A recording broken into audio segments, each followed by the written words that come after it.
Hey everybody, this is Joel here for a very special audio version of Joel's Opinion, the only one that matters. Let me turn my music down here before I get started. Now, as everybody knows, BEWA hosted a roundtable where a very prestigious panel of BEWA participants were assembled, and various questions were being thrown at them by BEWA co-owner and founder Chris Bomber. Some of the questions that came up were, they thought they spent entirely too long talking about Rocky Phoenix. They talked about if they were booking, who would win Brawl for All, who would, main event what would the main event of Legacy be? Just kind of sound like Chris was just kind of shooting off the hip at times, just trying to ask questions and get some honest feedback about how year 3 went and how people see year 4 going. I was actually invited to take part in the roundtable, but due to prior commitments, I wasn't able to, and I was really disappointed because I felt like, I had some, thoughts about some of the questions that were asked, and that's why I am pretty much putting this Joel's Opinion together to kind of answer some of the questions that I would have been asked had I been there. And to be honest with you, this isn't organized in any sort of order. I'm just going to kind of go through it as I remember it. I did take a few notes, and they're just kind of haphazardly written down. The first thing I want to talk about is Rocky Phoenix. First of all, let me just say that Rocky Phoenix, I've known Rocky Phoenix for the better part of 15 years now. I've known him almost as long as Chris has. We've worked together in other feds in the past, and I know the guy personally. All right, so I'll throw that disclaimer out there, and you can take what I say however you want to. The guy, based on my observations of him, he hasn't really changed a whole lot, and he's known to do kind of things like that. Just kind of shoot off at the mouth without really thinking about it, thinking about what the consequences are, things like that. About his punishment, I think his punishment was adequate. I think not being allowed to wrestle for a while was perfectly fine. At the end of the day, what happened with Rocky Phoenix is that my man voiced an opinion, and everybody is entitled to their own opinion about how Bomber books, how decisions are made. I mean, it's just an opinion. Now, I question, throwing it out there in a public forum like that. If he was really displeased with the way Chris was booking, that's something that he and Chris should have discussed in private. And honestly, and I'll get more into this particular topic later, depending on which BEWA clique you fall into, and there's more than one, which is a bad thing, he made some valid points, and some people might think he was right about a few things. Like I said, it depends on which clique you fall into, and I'll get, more into that later. Another disclaimer I'm going to throw out there is, if you don't know, or you've been living under a rock, Chris is my biological brother in real life. And very few people can speak to the level of knowledge I have of the man, but I'll tell you this,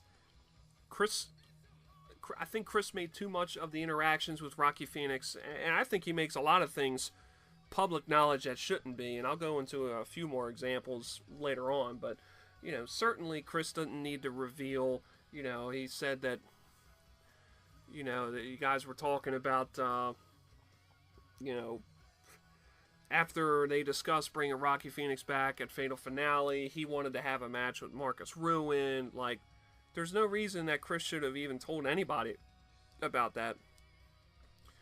Things like that. A text message that he got saying that he refuses to go, change from face to heel or whatever, like stuff like that. I don't think everybody needs to know that. You know what I mean? You deal with that. You know, Chris should deal with that. You know, kind of. You know, if he doesn't like what Rocky Phoenix is telling him, he can, you know, deal with that himself instead of, you know, telling other people that, yeah, he wanted to go over clean against Ruin for an opportunity to be in the special guest referee spot at Fatal Finale. And speaking of that, I think it was Ray. I don't remember which one of them said something about he shouldn't have gotten that spot. You know, which I don't agree with. I think he was perfectly fine having that spot. I mean, in the storyline, it made sense. You know, being, you know, him and Roland Havoc, you know, and the Prodigy and that whole thing going on. I think it was perfectly fine. And what people got to remember is, well, what people got to consider is, in my opinion, he's still being punished for that, which is wrong, if you ask me. And like I said, I don't know who brought it up, but one of them brought up, they compared Rocky Phoenix's situation to Triple H's situation, you know, after, you know, the big send-off with, you know, Diesel and Razor Ramon. I think that was probably a terrible, well, it wasn't a terrible comparison, but it was, you know, using that was a little flawed. You know, Triple H, his punishment was that he jobbed for a while, and Rocky Phoenix's punishment was that he didn't get to wrestle. So, in my opinion, you know, if it's viable in the storyline to have Rocky Phoenix come back into a special guest referee at the last show of the year at the main event for the World Heavyweight title, I think that's perfectly fine. And in the storyline, it made sense. The execution of the finish, I thought was you know, I wasn't upset about any of that. You know, the main difference between Chris and I, well, not even just between Chris and I, but just one of the things that I'm able to do, I guess, is, you know, I'm pretty tolerant about, you know, when people fuck up, and I'm pretty good about overlooking certain things and not really holding it against them forever. Like I said, his punishment was adequate. It was fine. You know, initially when Chris, you know, banned him forever, I don't know if I was the first one, but I very quickly told him that I thought a lifetime ban was too much, you know, just for voicing your opinion.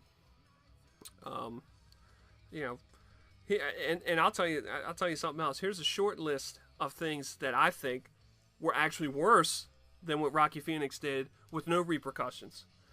First and foremost, Ray Black storming out of Legacy. Should have been some repercussions there. Marcus Ruin no-showing his match with Roland Havoc after tons of build-up because he was tired, he had moved or something. So that ties 2 points together. You know, that was a pretty fucked up thing that happened. And two, Chris shouldn't have told people that, you know, Marcus Ruin didn't show up because he was tired or whatever it was. Whatever the reason is, actually is irrelevant to me. I still thought that was pretty fucked up. Another thing that happened that I think was worse than what Rocky Phoenix did was, you know, people like to sweep under the rug Ronald Scott's tasteless commentary during a match featuring Dark Star. You know, that has a direct impact on our product. You know, if somebody watches that match, they're going to hear that fucked up ass commentary. Now, granted, you know, that was the match that, you know, I kind of threw together at Ascension, and, you know, it was kind of last minute, and, you know, Chris had said he wasn't going to book him, you know, Dark Star, and I booked him anyway, or whatever, and I still stand by my decision to do that, and I think it was the right thing to do, given the circumstances, and, you know, I'm not going to get into all that right now. Most of you were there, so you know what the circumstances were. You know, and the reason why, you know, everybody was cool with it is, you know, with the other things that Rocky Phoenix, you know, that the other people did, was because they all fall into a group of people that were able to overlook that. But Rocky Phoenix doesn't fall into that group, so people weren't able to overlook what he did. And like I said, going towards a common theme, and it's about clicks. So I'll get to that later. So that's my take on Rocky Phoenix. I don't want to spend too much time because there's a couple other people that I think need to have some more said about him. So anyway, one of the other things that people asked, that Bomber asked rather, was he went around the room and asked, what was your favorite match that didn't involve you?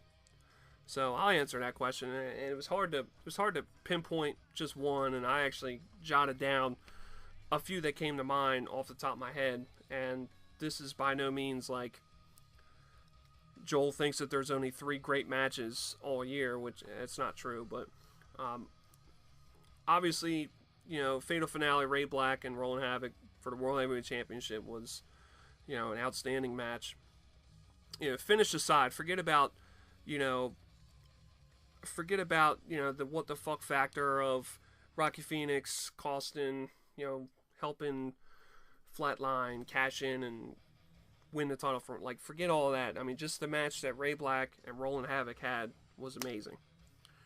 Another match that I think people get, this match got snubbed, but I think that the Blackhawk Damien Fatale ladder match was amazing. It was a great match.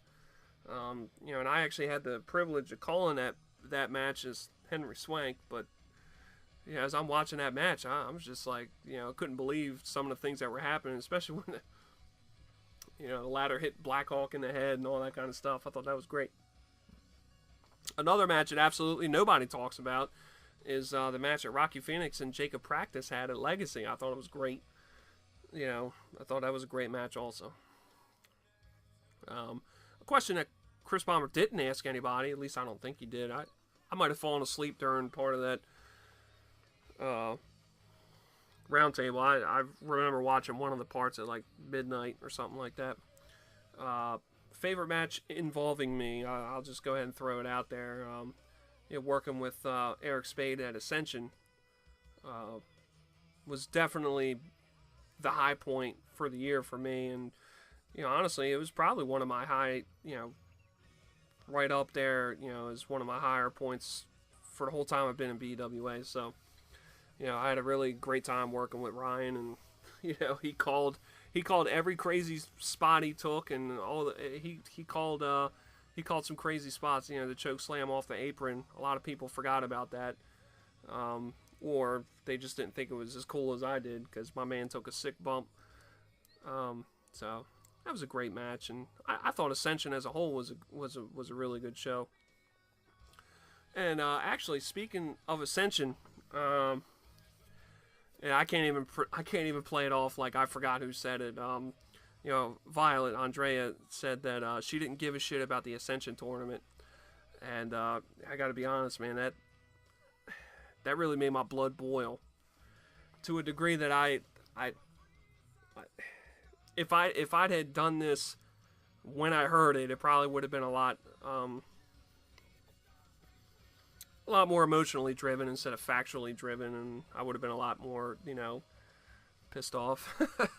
And I'm still upset about it. And I'm biased to the Ascension tournament because as Reaper, I've had the privilege of being, working the finals of 2 of the 3 Ascension tournaments, and I'm thankful that I get to do anything, much less be a big part of one of the bigger events that BEWA has. But I'll say this: the honesty is admirable. If somebody thinks that something sucks, I'd rather them just say it than try to BS me or whatever. But on the other hand, I'm kind of like, here's somebody, and I'm talking about Andrea.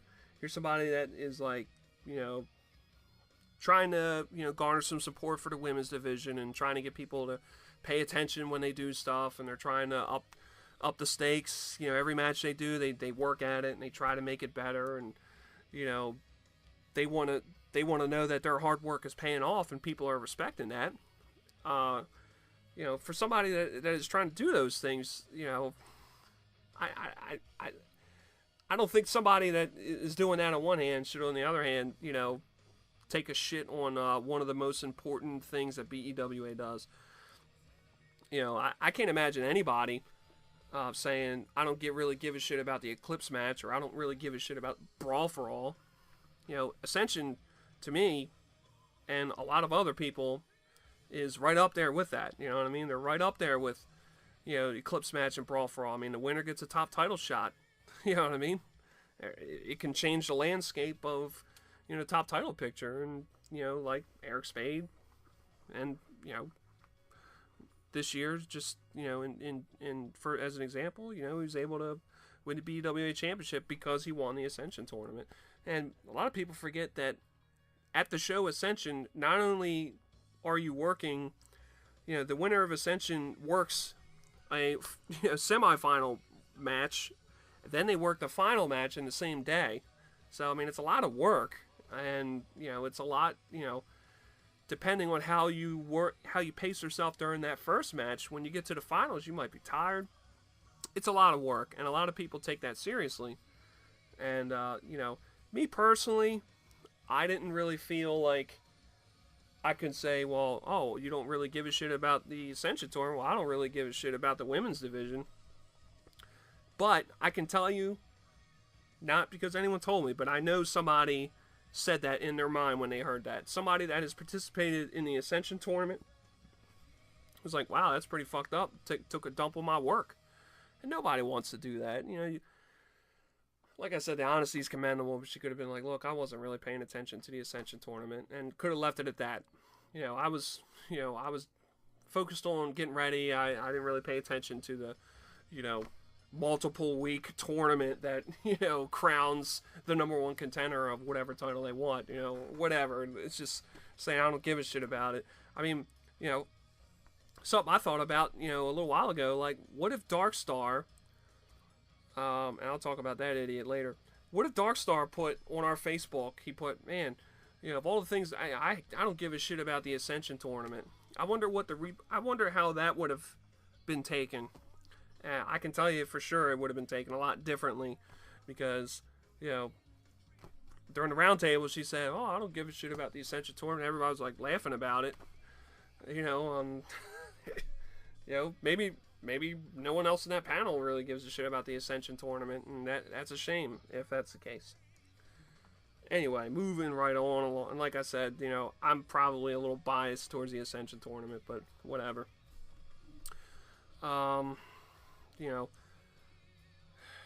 Another thing that came up that I wanted to touch on was that they were talking about how I really do forget who really kind of jumped on this bandwagon, but Artemis Riggs' title reign was bland and it sucked and it shouldn't have been as long as it was, or whatever. Let me tell you something about Artemis Riggs. His title reign was 100% not his fault. On one hand, he had 2 title defenses, one of them against, well, okay, let me stop myself. He had more than 2 title defenses, but he had a title defense against Derek Dalton. Okay, great guy, love Derek, not the best worker. And Loco. I don't know Loco at all, and like I said, those were 2 of his title defenses. And on the other hand, I think it was Road to Madness, and forgive me if I got the show wrong, Road to Madness, him and Ronald blew the roof off the place. And you could make the argument that maybe Ronald had something to do with it. It was a great match. I don't believe that one person makes a match great. Like people say, man, anyone can have a great match against Jacob Practice because he's so great. He is great, and no doubt about it. But I mean, it's still a 2-way street. That match that Jesse Crow had with Jacob Practice was good, and Jacob Practice deserves a lot of credit for that. But Jesse Crow deserves some of that credit also. You can't just say one person made that match. So I would dismiss any claim that Ronald Scott was the sole reason that match was as hot as it was. Artemis Riggs is, and I'm going to go on record with this, and I would defend this to the death. I'll go on record saying that because, I'm a pretty good judge of workmanship, and I've had the privilege of working with the guy a few times. He is, bar none, one of the best workers we have. He's not flashy. He's not the most exciting guy. He deserved winning the Brawl for All, and he deserved a chance at a top title. And personally, I think he deserved to have a run as long as he did. Bomber kind of let him down. Bomber didn't, put him in really great situations. Like I said, he's, his strength is his in-ring work, and it's his, his strengths are not, cutting promos or being a really exciting person. And I think we can all agree on that. Another problem, another thing that hurts him is that he's not part of the clique. He's part of that Lansdowne crew, and, so forth and so on. And that's what I'll say about Artemis Riggs. I don't think that his title reign was his fault at all. I think that was Bomber's fault. Plain and simple, and that's, I told Chris this before Chris isn't going to be surprised about any of this that I'm talking about, because I've told him this, pretty much all this stuff anyway, so. Move right on along. I mean, and there was some BS. I'm just looking over my notes here. Oh, and then a lot of talk about if you were booking, how would you book Legacy, or how would you book the Brawl for All? Here's the deal about Brawl for All. If I'm booking Brawl for, well, first of all, if I'm booking in general, guys that had a great last year and a great the year before possibly, great year 2 and year 3, they're taking a back seat. They're probably going to job. They're probably going to lose more than they win. They're probably not going to be involved in too many huge, big things. And we're going to let some of the people that haven't gotten the push that they probably deserve, rise through the ranks. And Eric Spade is an example of one of those guys. And I'm glad he got the push at the end of the year that he deserved.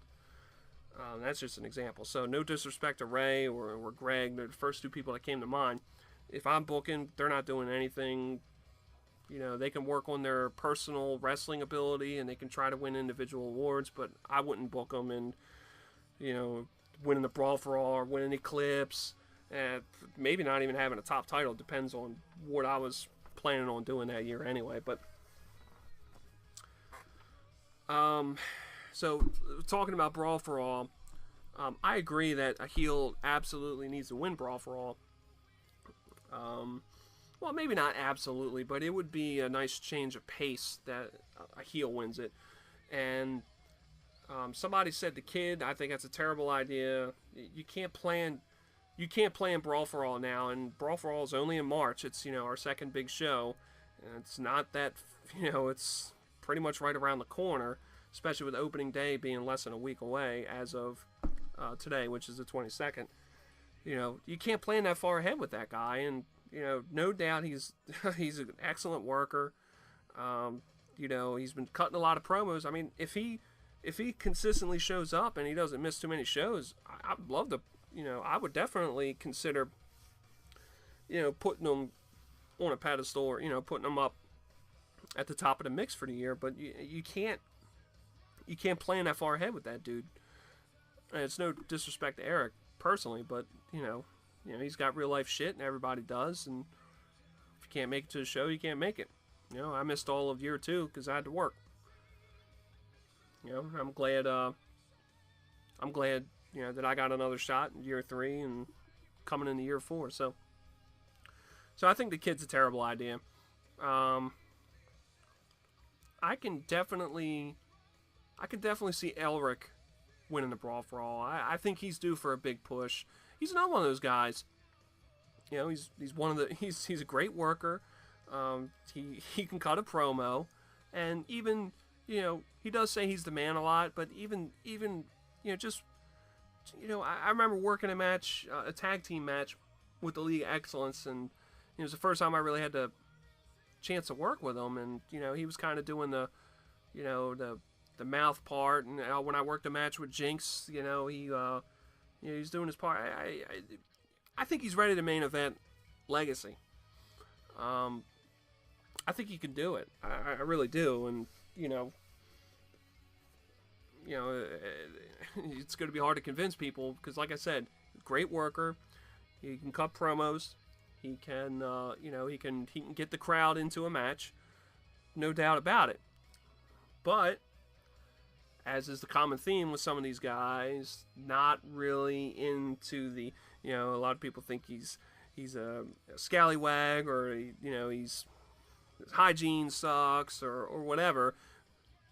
but they're ignoring the fact of what he can do in the ring. So I think I would give him a push. I wouldn't have him win Brawl for All, but I could see the argument. I could see doing that. The guy that I have winning Brawl for All is actually, and somebody said it towards like the end of the show of giving him a push, but I would actually have Jason G win the Brawl for All. Jason G would actually, if I'm booking, he would actually be repackaged totally. I mean, like, he would get a new song, he would, his ring attire would be different, and he would just be this fucking heel that is tired of everybody, tired of everybody overlooking him, and people talked about that, like, kind of out of character at the end of the roundtable. But I mean, he could definitely use that. You could be like, look, I fucked around with the League of Excellence. They were holding me back. He could even swing at that. The Triad held him back to a certain degree. And he's tired of it. Get him some better music.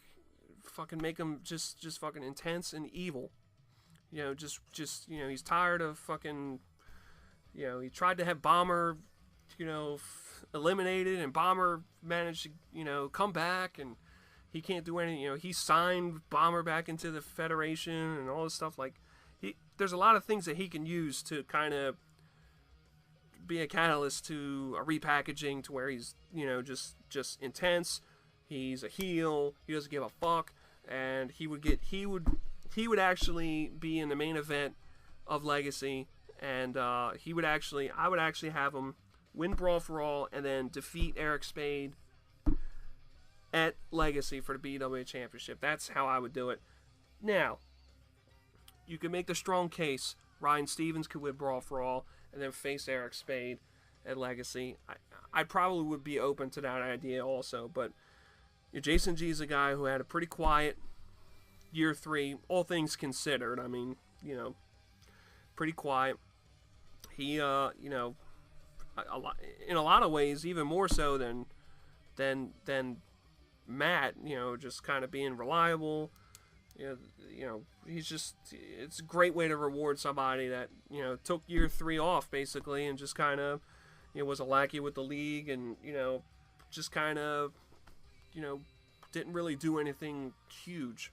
I think that would be a great way to reward somebody who is probably the most reliable person, and if Bomber ever stepped down and didn't want to book anymore, Jason G is the guy that I would think would be the most capable of running the Federation. That's just my personal opinion, but anyway. So that's how I would book Brawl for All and the main event of Legacy. They talked about Eclipse. I think Greg said something about Eclipse should feature, all the participants in Eclipse should be people that have never been in an Eclipse match, which opens up a larger problem because then you have to, well, it doesn't really open a larger problem, but you have to make sure that none of the title holders have been in the Eclipse match. Which the way things are going right now, it's, if Eclipse was tomorrow, probably be good unless my history is wrong. I don't know who wrestled in the second Eclipse match. In fact, all of year 2 is kind of lost to me. I've watched all the matches, but I can't say that I remember everything. So, I kind of agree with what Chris said. In the storyline, as far as the backstage locker room aspect of it, it's good to reward people that, give those people a chance to succeed in a match that typically the same people are in or certain people are in. But from a storyline perspective, how do you justify somebody that's like Sam Masters, who's been in every Eclipse match and has won 2 of them? How do you not have him in the in the 4th one? Unless you write him off the storyline somehow, which, like I said, if I was booking, he probably would have been written off the storyline, the main storylines. He probably would have been doing something. I don't know what, but like I said, because these guys have had consistent success year in and year out. The way I would operate. You're not at the cream of the crop all the time. You have to take some time off and let some other people grow and develop and take those roles that, quite frankly, Bomber took a chance to have you main event something, and then the next time it's not going to be you, it's going to be someone else. So anyway, I'm getting way off topic. Let's see here. So I kind of like I said, Eclipse. I'm not going to book Eclipse. I don't know how to do it off the top of my head, but I can see it already kind of having a bunch of new faces in it anyway. And then for some reason, Chris asked about Mr. XNC. What's he have to do to get over the hump? Personally, you know, it's a real easy thing for me. Isaac is great on the mic. He's a funny dude. He is, you know, he's got the character, you know, part of it down, but he's just not a great worker. He's a good worker, but he's not a great worker. He's not. What I actually wrote down was Mr. XNC historically is not a top tier worker, and he's not. I've worked with him. He's not a great worker. He's just like an okay worker. You know, if he wants to get over that hump and really have a great season 4, and it's definitely within his grasp. I'm not saying, you know, it's hopeless for him. He just has to work on the fundamentals. He has to work on ring psychology in the ring, and he has to work on, you know, being able to like deliver moves and things like that. Having said that, I think that, you know, the training session that was held after the awards show is a great idea, but I think that we have to figure out a way to train smaller groups of people at a time. And that's hard. I mean, you know, coming up with the money to, you know, to make that happen can sometimes be a problem, and people just don't want to work outside anymore, which is weird, but, you know, I think it's definitely within XNC's grasp to, you know, work on his fundamentals and get those kind of things, you know, tighter, and he really could make a run for it in year 4. I'd be, you know, surprised if he didn't, you know, if he hasn't been already kind of thinking about ways to improve, you know, his wrestling, you know, his workmanship in the ring. You know, like I said, you know, it's all kind of leading up to this point, and Isaac, Mr. XNC, he kind of falls into one of the main cliques in BEWA, and the reason I keep bringing up cliques is because a lot of talent kind of gets overlooked because we're not, you know, we're not all friends outside. You know, let me just say that we're not all friends outside of BEWA. I have actually very few friends that I hang out with, like, outside of BEWA. Like, none of the guys and I, like, I've never had anyone over my house or anything like that. So, you know, it's easy for, like, you know, the takeover guys, like Ray and Ronald and Jacob, it's easy for them to have great chemistry when they're working together. It's okay for, you know, it's understandable that they would go to bat for each other because they're friends outside and, you know, they believe in each other. The problem with that is, you know, Ronald Scott, somebody said something about, I think it was Ray, you know, Ronald Scott should be Wrestler of the Year. Based on what I saw of him this year, he very rightfully was, you know, he shouldn't have been in the discussion about Wrestler of the Year this year. Like I said, he's going to have to put in the work. And it's easy for Ray to say, hey, I think Ronald Scott deserves this because, you know, Ray has seen Ronald grow over the years and can say with pretty good accuracy that, you know, he thinks that Ronald deserves it. But the problem I see is guys like Artemis Riggs and Elric that I mentioned before, Riku Heartless, you know, guys that have a ton of potential, they don't get the respect they deserve because people don't like them outside of BEWA. And Riku is one I kind of throw out there kind of loosely, but certainly you can make. I'm right about Elric and Artemis Riggs for sure, because like I said, those guys are two really great workers, and they get shit on all the time. You know, it's really just because they're not part of the clique. So, you know, and even Andrea, like I said, you know, saying that she doesn't give a shit about the Ascension tournament, you know, to me, if I'm booking, you know, that's like a slap in my face. And, you know, I bet you the reaction would have been different if Elric said he didn't give a shit about the Ascension tournament, or Dark Star said it. It would have been totally different if somebody else said it. And if anybody thinks I'm wrong, you're wrong. I'm just telling you that right now. Like, somebody wants to try to be like, well, Joel, that's not true. It's cool if people say they don't give a shit about the Ascension tournament. It's not cool, and it's wrong. So, like I said, how do we? I guess the rub is trying to figure out how we can accurately judge people's work based off of what they do in the ring, instead of like, outside factors, that don't really have a whole lot to do with what they do in the ring. So that's the big mystery. But I think a lot of guys, at the end of the day, I think there's, a handful, and sometimes maybe more than a handful of people that don't get the respect they deserve because they're not part of the clique. And that has to change. This is, there should be one clique, the BEWA clique, and we should all be able to, we should all be a clique. I guess that's kind of what I'm getting at. Like people let personal emotions get in the way of saying Rocky Phoenix, Rocky Phoenix's punishment, was adequate. People let their personal feelings about how they feel about what he said determine whether, he should have gotten that guest referee spot. And really, it's not about that. The guy did his time. Like I said, I feel like he's still being punished today. And he's going to continue to be punished because people are going to make jokes about it. And they're going to still talk about it. And we're going to hear about, Andrea's childhood friends and black people. We're going to hear about that forever. So he's going to be punished forever. And that's a problem to me. So anyway, I think that's pretty much all I have. It was funny when I was talking to Chris. I had no intentions of recording an audio version, but I did call him and I was talking to him about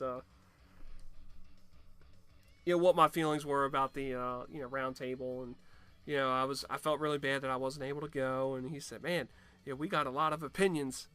We got a lot of opinions at the roundtable, but how awesome would it be to get an opinion that mattered or something like that?" And he was kind of,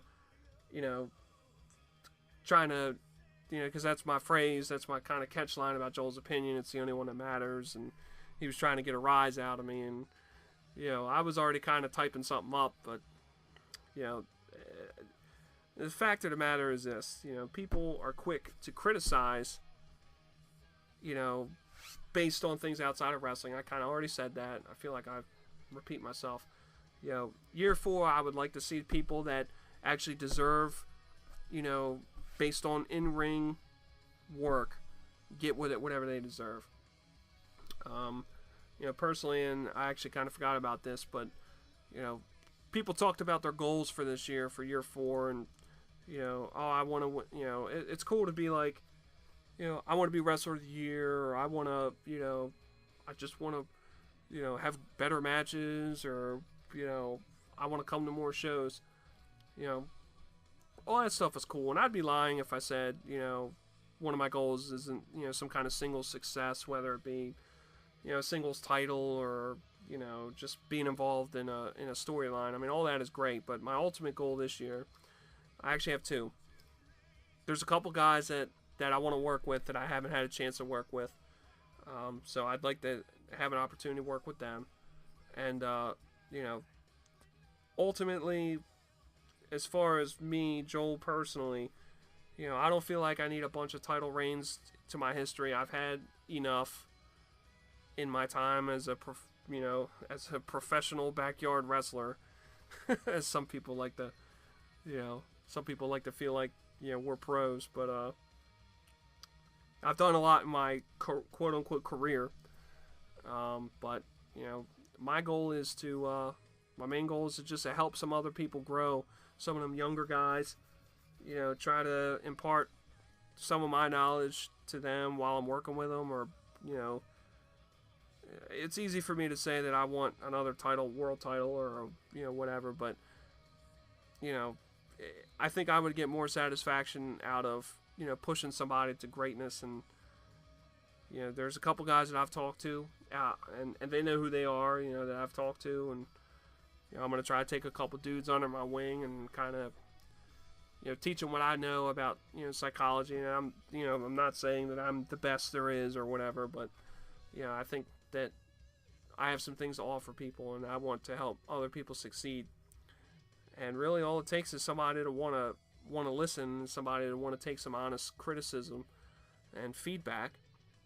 And like I said, like I alluded to in a couple of Joel's opinions ago, when I typed up about the lists. People need that honest feedback, and they need it all the time. And that's why I think that needs to come from Bomber, and it needs to happen after every major show. It can be a 5-minute conversation on the phone, but it has to be something so that people are accurately able to, or so Bomber's actually telling you how you're doing.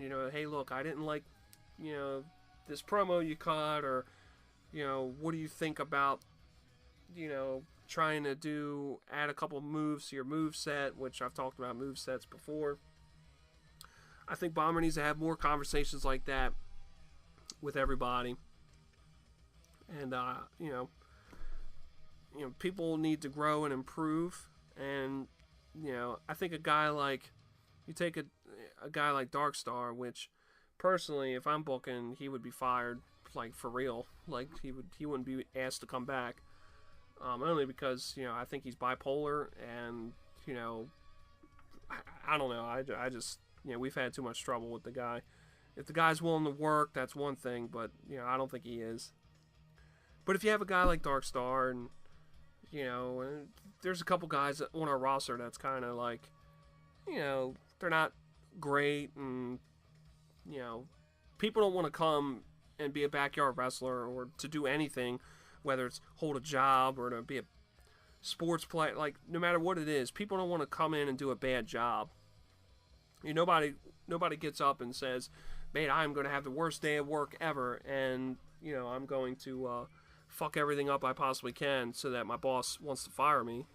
People don't get up and say they want to do poorly. So people got to keep that in mind and not be afraid to say, "Hey, look, man, I like what you did at this particular spot in the match, but everything else you did was not good, and I'd like to help you improve on that." And some of the veterans, like I said, some of these guys that had great years in the past that I said would be taking a back seat in year 4, those are the guys that I would look to help build those guys up. And for one, it tests their willingness to to help other people grow. And I'm just gonna because I've been using those two guys as an example, and they were part of the roundtable, Ray and Greg. Like I said, if I was booking, they wouldn't be doing a whole lot in year 4, except helping people grow and working people up. They'd be working with people that they probably wouldn't have worked with year 3 or year 2, just to help them grow. And that's it. That's all they'd be doing. And it would be a great way for me to gauge how committed Ray and Greg would be to developing the talent in BWA and make the overall product better. And honestly, you would take a hit, in the ego, no doubt about it, and like I said, it's no disrespect to those two guys, and I don't know how they would handle it. But I know that you could make the case like, dude, last year, I won Eclipse.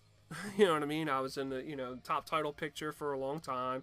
I won Best Wrestler last year. You're not going to give me an opportunity to have a repeat performance, and, you have that to contend with. And people that, do what they're supposed to do and keep their head down and try to make the place better, they get, it's a good test to find out who those people are. And then you have the people that are only in it for themselves and they only want to build their own legacy, and then those people would promptly be released from the company if it were up to me.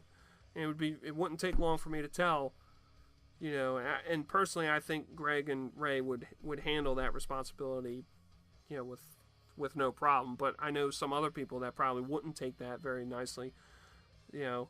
And Jason G is the type of guy that did it in year 3. You know, he was kind of taking a back seat and, you know, just trying to, you know, help some people out. And, you know, that's what I would be doing with a couple of the guys this year, to give guys like Killswitch, you know, push. You know, I see Rico Heartless having a good year. You know, he put in his time, and, you know, he's a better wrestler than people give him credit for. You know, yeah, he did that girl in Grandma's van or whoever it was, and, you know, he tried a suicide dive that sucked, but, you know, the guy can work, and if you work with him, you know, you can have a good match with him. You know, guys like that, you know, guys that you think they're on the cusp, and, you know, like I said, if Eric Spade wasn't in the, you know, if he wasn't currently the BEWA champion, he was still screwing around with Ryan Stevens and Team Awesome at year 4, they would absolutely have been split up, and, you know, they'd have gone their separate ways, and, you know, they both would have gotten pushes if I'm booking. You know, stuff like that. DJ Carter would have a good year. You know, DT Gray would probably be just kind of chilling. You know what I mean? Just, you know, just the way I operate. And, you know, so that's pretty much my opinion on the roundtable. I think the roundtables are good. I think what's important is, you know, with the roundtables, I think different people should be doing the roundtables each time, or maybe not every single person has to be a different person, because obviously, since Chris hosts them, Andrea will likely be one of the panel members, and that's fine. You know, I just think that it's important to get different people's opinions. You know, I think a lot of people that weren't invited to the roundtable probably would have liked to have their voice heard. So that's just one thing I would do. You know, the roundtables it'd be different people. Like, you know, try to, because everybody has a good idea. Well, maybe not everybody, maybe not Dark Star, but yeah. So, you know, I'm not editing this, and I'm not, you know, I'm not going to shorten it or anything. This is just kind of raw and uncut. So, you know, we're looking at 47 minutes, a little longer than I was planning on spending, but you know, I'm looking forward to a great year 4. Like I said, you know, there's a couple guys that I'd really like the opportunity to work with in year 4. And I didn't really name them, but you know, Jason G is one of them. I've never worked with Jason G ever. You know, I worked with him as Buffler, but, you know, that doesn't really count. Same with Greg's one of the guys that I'd really like to work with. Again, I worked with him as Buffler. You know, which, you know, really doesn't count. And, you know, Rollin' Havoc, I'd like another shot at him at some point in year 4 if it's at all possible. And I'm sure there's other guys, but they're the first 3 guys that came to mind.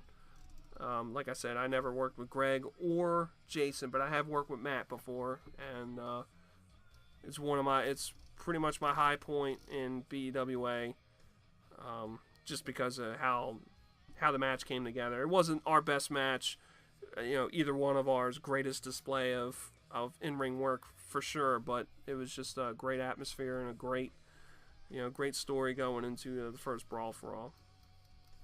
So, anyway, I'm Joel. This was a great episode of Joel's Opinion, and if you made it the 50 minutes all the way to the end of this, I commend you, because my throat is killing me, and I know some people just skip ahead to find out, you know, if they're being talked about, and when they're not, they close it, and I know how people operate. So thanks for tuning in for a very special